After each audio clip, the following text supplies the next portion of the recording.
नमस्कार, 99 न्यूज देख रहे हैं आप। मैं जिशान आपके साथ। झारखंड में 1932 का खतियान लागू करने का प्रस्ताव हेमंत कैबिनेट में पास कर दिया है। अब विधानसभा में बहुमत के साथ पास करके राज्यपाल के पास भेजा जाएगा। उसके बाद आगे की प्रक्रिया पर काम होगा। इस बीच आज हमारे साथ जो मेहमान हैं वो खतियान आंदोलन के बाद से ही चर्चा में आ गए हैं।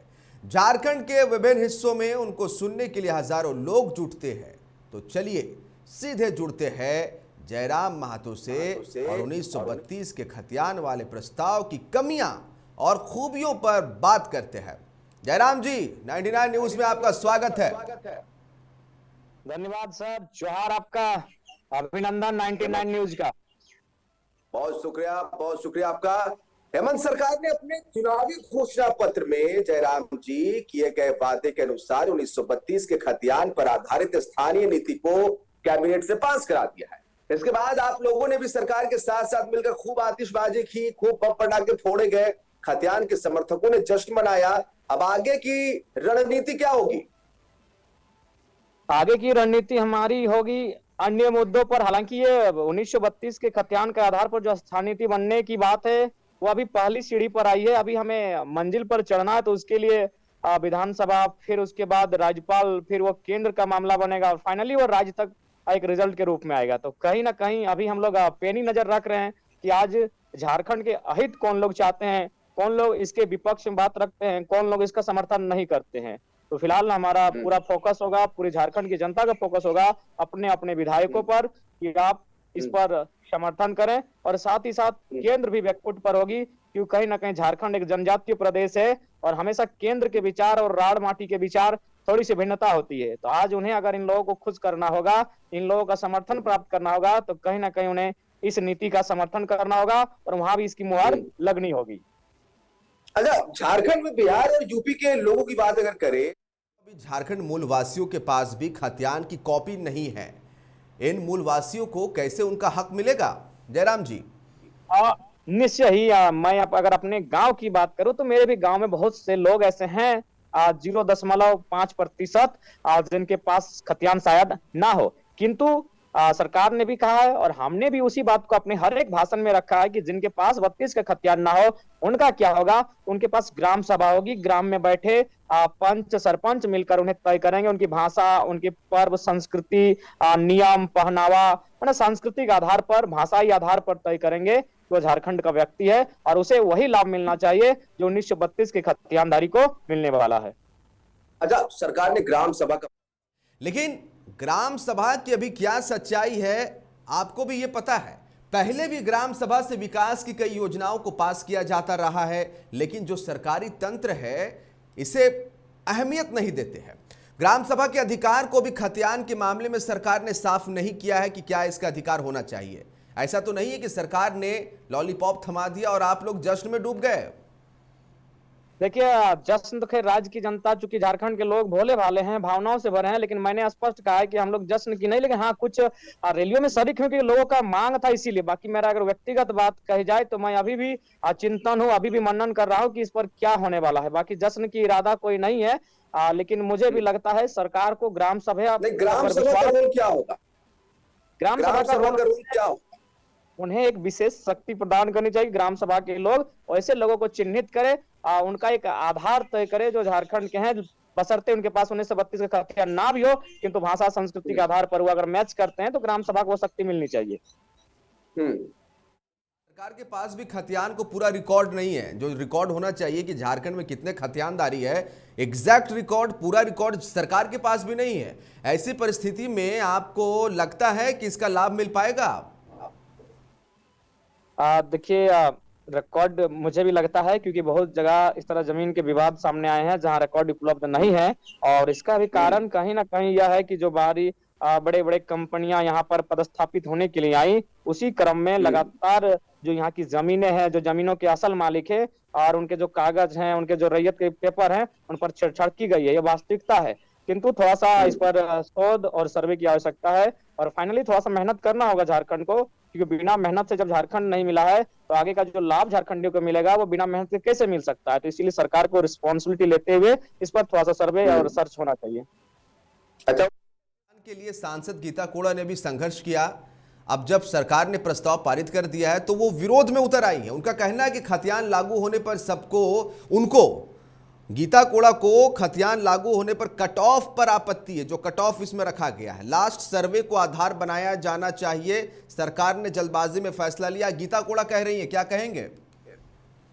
हाँ, देखिए, पहली बात तो गीता कोड़ा मैडम एक महिला है, उनका सम्मान करते हैं, लेकिन हम पूर्व मुख्यमंत्री मधु कोड़ा जी को जरूर कहना चाहेंगे कि अगर इतना ही जानकारी, इतना ही था, तो मुझे नहीं लगता आप एक सीएम के रूप में जो कार्य किए हैं, राज्य को जो ठगने का काम किया है, ऐसे व्यक्ति अगर राज्य में अराजकता फैलाने की बात करते हैं तो बहुत दुर्भाग्यपूर्ण है। उन्हें पहले अपना जो पाप कर्म किया है उन्हें धोने की आवश्यकता है। बाकी ये कोल्हान की मसला है, गीता कोड़ा उनको बस यही संदेश देना चाहेंगे हम, विल्किंसन रूल है। कोल्हान की अगर बात की जाए तो वहां तो विल्किंसन रूल जो 1835 में बना है, और कोल्हान के साथियों से लगातार बातचीत होती है। और बिल्कुल अगर कोल्हान को अगर कहीं ऐसी समस्या है तो 1964 पर आए अंतिम सर्वे सेटलमेंट पर, लेकिन जो मेन केंद्र बिंदु होगा स्थानीयता का वो 1932 ही होना चाहिए, क्योंकि हम जो जिस राज्य से कटकर अलग हुए हैं, हमारे बड़े भाई बिहार, उनका आधार 1932 ही है। कोल्हान और संथाल की अगर बात करेंगे, 60% लोगों के पास खतियान नहीं है।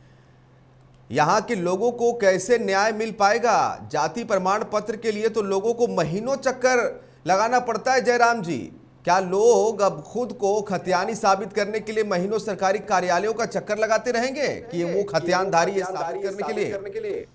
मैं उन्हें इस मसले पर ग्राम सभा को एक विशेष शक्ति देना होगा, तभी जाकर ये संभव हो पाएगा। मुझे भी लगता है कि जो लोग खतियान जिनके पास नहीं है, गुम हो गया है, या फिर जिनके पास रिकॉर्ड नहीं है, उन्हें तो कुछ ना कुछ प्रावधान देना होगा। उसमें ग्राम सभा ही निर्णायक साबित होगी। तो ग्राम सभा निर्णायक तभी साबित होगी जब उसे शक्तियां प्रदान की जाएगी। तो इस संदर्भ में सरकार को ग्राम सभा को कुछ विशेष शक्तियां देनी होंगी।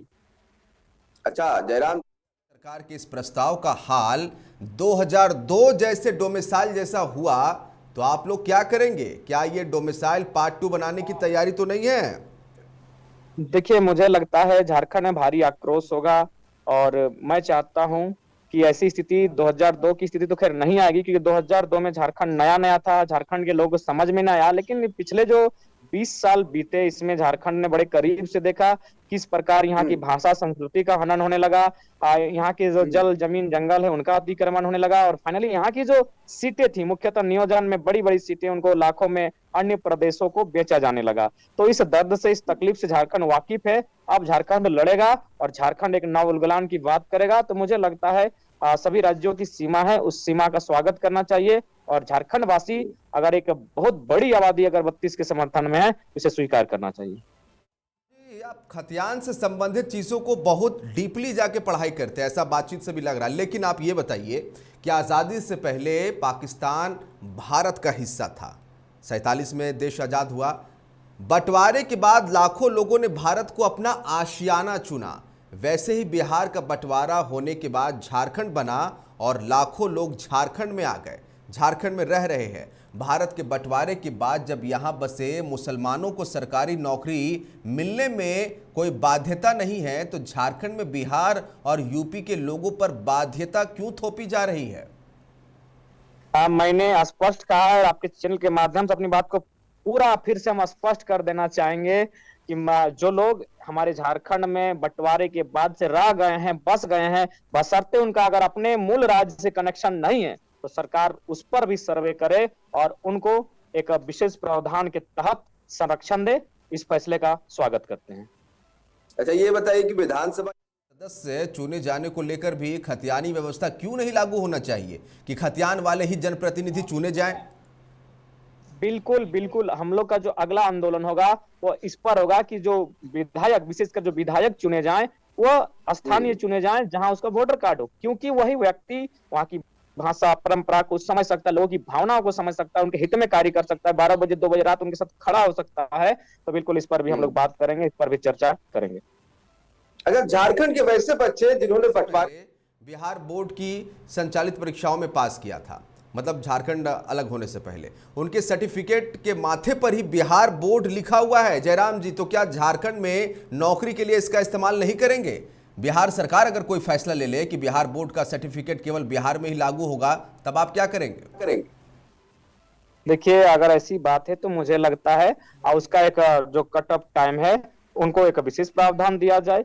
दूसरी बात देखिए, कभी इलाहाबाद आज प्रयागराज बना, तो ऐसा नहीं है कि इलाहाबाद से प्रयागराज बना तो जो लोग इलाहाबाद में थे उनको प्रयागराज में प्रावधान नहीं मिलेगा। तो ऐसा कोई दिग्भ्रमित करने का इसमें सवाल नहीं है। आराम से, सहूलियत से इस पर हम लोग विजय पा जाएंगे। आपसे रहेगा कि ये बात कई बार उठ चुकी है जयराम महतो जी कि आपको फंडिंग की जाती है, आप गाड़ियों के काफिले के साथ अब घूमने लगे हैं, ग्लैमराइज हो गए हैं। जयराम महतो के पास इतना पैसा कहां से आता है? आपके इस सवाल का बिल्कुल उत्तर देने के लिए हम तत्पर हैं।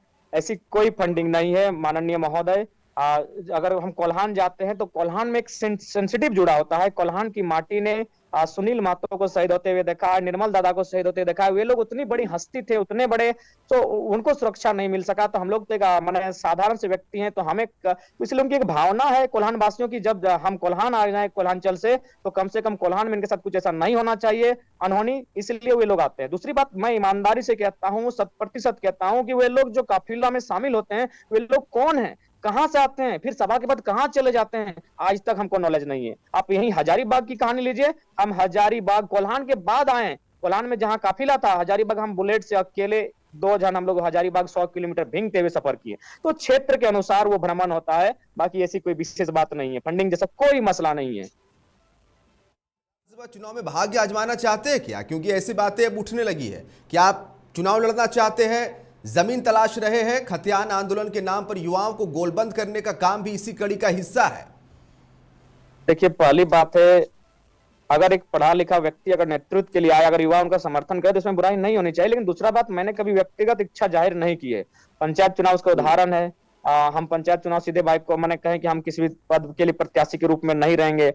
लेकिन मैंने ये लाइन कहा कि अगर, क्योंकि हम लोग कितना भी आंदोलन करें, हम लोग कितना भी हथौड़ा पीटे, माथा पीटे, लेकिन नियम बनता है विधानसभा में, तो वहां अच्छे व्यक्ति, पढ़े लिखे समझदार व्यक्ति जाने चाहिए जो राज्य के हित में, जनता के हित में, युवाओं के हित में बात करें। और फाइनली हमने वही कहा कि युवा अगर हमारे हाथ में तीर देती है तो हम तीर चलाएंगे, अगर जनता हमारे हाथ में धनुक देती है तो धनुक कांधे पर धरेंगे, और जनता अगर हमें कहती है पारास्टन पहाड़ में घर बनाओ तो हम वहीं घर बनाएंगे। लेकिन फिलहाल हमारा भविष्य का निर्धारण जनता करेगी, हमारे साथी करेंगे, वो जहां लेकर जाएंगे, और नदी के किसी किनारे पर छोड़ देंगे तो हम वहीं अपना आशियाना बना लेंगे। टाइगर शब्द झारखंड या विशेषकर धनबाद की बात करें तो हमेशा विवादों में छाया रहता है। आप तो धनबाद में रहे हैं, टाइगर शब्द की महिमा तो आपको पता है। इसके बाद भी आपने अपने नाम के आगे टाइगर क्यों लगाया? भगत सिंह को भी मानने वाले लोगों को भी ऐसे उपनाम की जरूरत होती है क्या?